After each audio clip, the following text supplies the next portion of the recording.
बच्चों, आज हम पढ़ने जा रहे हैं पाठ 7 बड़े ऊ की मात्रा। बड़े ऊ की मात्रा का प्रयोग हम कैसे करेंगे, तो आइए देखते हैं। फूल, तो जैसे यहाँ पर फ है, फ के साथ क्या है, आप सोचेंगे कि ऊ की मात्रा और बड़े की ऊ की मात्रा में क्या फर्क है। छोटे ऊ की मात्रा में आपको थोड़ा कम समय लगता है और बड़े ऊ की मात्रा में आपको थोड़ा ज्यादा समय लगता है।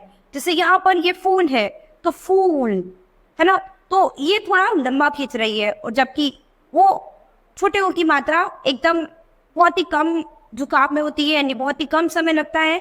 जैसे यहाँ पर फूल है, जूता है, चूहा है, चूरन है, सूरज है, कबूतर है ना। तो इन बड़े ऊ की मात्रा में थोड़ा सा ज्यादा समय लगता है ना। तो फूल इस तरह से ऊ की मात्रा, बड़े ऊ की मात्रा ऐसे आती है, छोटे ऊ की मात्रा को हम इस तरह से ऐसे अंदर घुमा देते थे, तो बड़े ऊ की मात्रा इस तरह से ऐसे बाहर निकल जाएगी नीचे की तरफ। जूता, चूहा, चूरन, सूरज, कबूतर।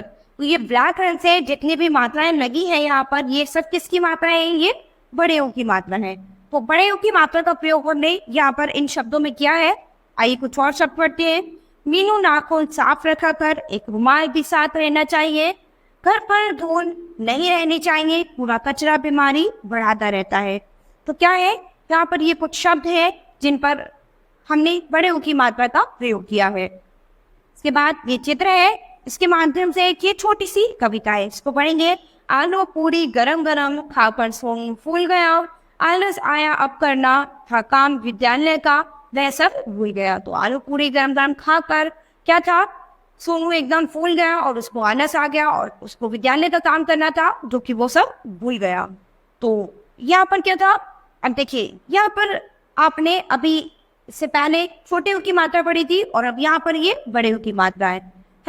तो जैसे कि अनुकूल शब्द है, तो इसमें यहाँ पर दोनों मात्राओं का प्रयोग हुआ है। देख सकते हैं आप, इस शब्द में दोनों मात्राओं का प्रयोग हुआ है। तो न के साथ हमने छोटे ऊ की मात्रा का प्रयोग किया है और क के साथ हमने बड़े ऊ की मात्रा का प्रयोग किया है। तो क्या है, इसमें अगर आप बोलेंगे तो बोलने पे भी आपको समझ में आएगा।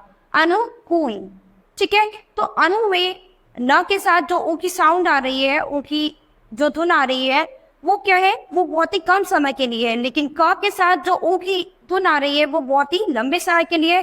तो फूल यानी बड़े ऊ की मात्रा, यानी साउंड से पता चलेगा आपको, जो आवाज आएगी उस शब्द को बोलते हुए, उससे पता चलेगा आपको कि छोटे ऊ की मात्रा लगेगी या फिर बड़े ऊ की मात्रा।